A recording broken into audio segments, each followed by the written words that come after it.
અને જેમણે તમને તૈયાર કર્યા છે એ સર્વ મિત્રોને પણ ધન્યવાદ પાઠવું છું. જેમણે ભાગ લીધો છે એ સર્વ મિત્રોને પણ શાળા પરિવાર વતી ખૂબ ખૂબ અભિનંદન પાઠવું છું મિત્રો. તો જીવનમાં મિત્રો એક ઉદાહરણ એવું છે કે માખી. આજના દિવસે મારે પાસ આ જ વાત તમને સમજાવવાની છે કે માખી બે પ્રકારની છે મિત્રો. એક માખી એટલે મચ્છર અને બીજી માખી એટલે મધમાખી. તમે કેવા બનજો આજ મારે આ બંને થકી તમને કહેવાનું છે. જે માખી છે જેને તમે મચ્છર કહો છો એ છાણ ઉપર પણ બેસે છે અને મીઠાઈ ઉપર પણ બેસે છે, અને જો તમને ભૂલથી ક્યાંક વાગ્યું હોય ને લોહી આવ્યું હોય તો ત્યાં પણ બેસે છે.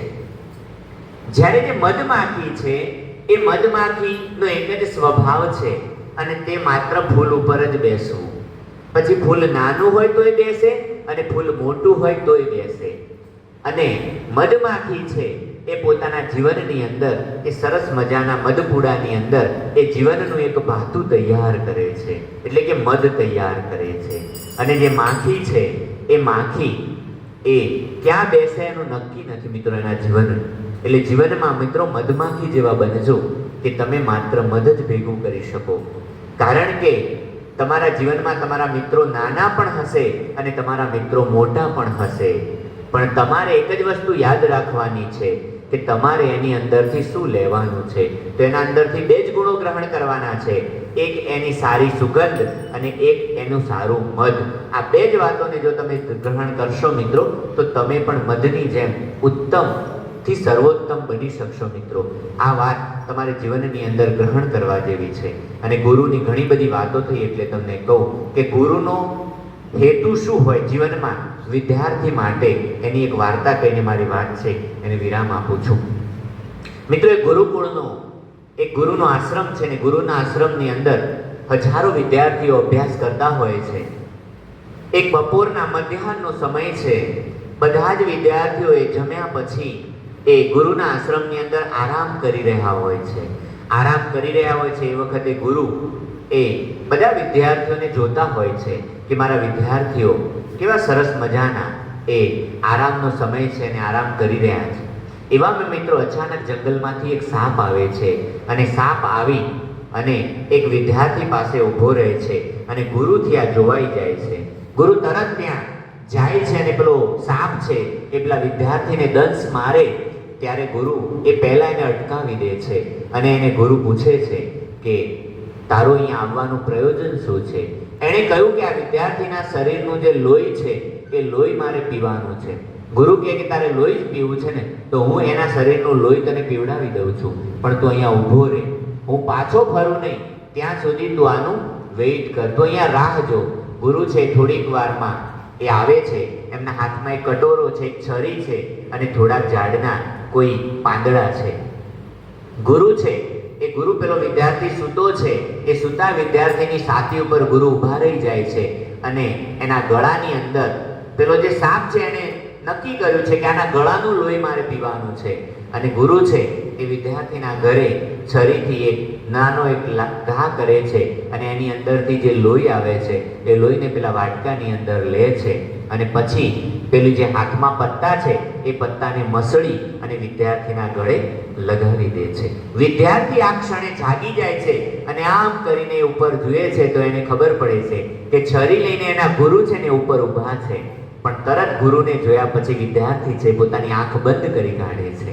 જે પેલો સાપ છે એ સાપની એને ખબર નથી. ગુરુ સાપને પેલો કટોરો છે લોહીનો એ મૂકે છે, સાપ પીને જતો રહે છે. 1 દિવસ 2 દિવસ 3 દિવસ ગુરુને આશ્ચર્ય થાય છે કે આ વિદ્યાર્થી મને કશું પૂછતું કેમ નથી. એણે મને જોયો છે, મારા હાથમાં ચપ્પુ છે અને ઊંઘી ગયો છે, એણે ફરી મને કશું પૂછ્યું નથી. અને એ વખતે ગુરુને નથી રહેવાતું એટલે ગુરુ શિષ્યને બોલાવીને કહે છે કે બેટા તે મને કશું પૂછ્યું નહીં તે દિવસની ઘટના વિશે. ત્યારે શિષ્યએ કહ્યું કે ગુરુ જ્યારે મારી આંખ ખુલી અને મારી આંખ ખુલીને મને લાગ્યું કે મારા ઉપર મારા ગુરુ ઊભા છે એટલે મેં આંખ મીચી દીધી હતી, કારણ કે મને પૂર્ણતમ ભરોસો હતો કે ગુરુ જે કંઈ પણ કરશે કદાચ મારો પ્રાણ લઈ લેશે તો પણ એ મારા હિત માટે જ હશે. અને મને ખબર હતી કે તમે ચપ્પુથી મારા ગળા ઉપર ઘા કર્યો હતો, પણ એની ઉપર પછી તમે લેપ પણ લગાવી દીધો હતો. એટલે મને ખબર પડી ગઈ કે તમે અકારણ આવું નહીં કર્યું હોય, કારણ કે મારા જીવનનું કંઈક હિત આની અંદર હશે, મારા જીવનની અંદર આનો કોઈક મોટો ફાયદો હશે, મારા જીવનની અંદર આનો કોઈક મોટો ઉદ્દેશ હશે, માટે તમે આવું કર્યું હશે. મિત્રો, જે દિવસે આ વિશ્વાસ તમારો ગુરુ ઉપર નિર્માણ થશે, એ દિવસે તમારી પ્રગતિને મિત્રો કોઈ અટકાવી શકશે નહીં. એટલે ગુરુ, તમે જેની પાસેથી જ્ઞાન પ્રાપ્ત કરો છો, જેની પાસેથી કશું મેળવો છો, એની ઉપર તમારો મિત્રો આટલો આત્યંતિક વિશ્વાસ હોવો જોઈએ કે મારા ગુરુ મારી સાથે કશું જ ખોટું નહીં થવા દે. આ વિશ્વાસ જે દિવસે હશે મિત્રો, એ દિવસે સાચા અર્થની અંદર ગુરુ પૂર્ણિમાનો જે ઉત્સવ છે એ સમાજની અંદર મિત્રો એ સ્થિર થશે.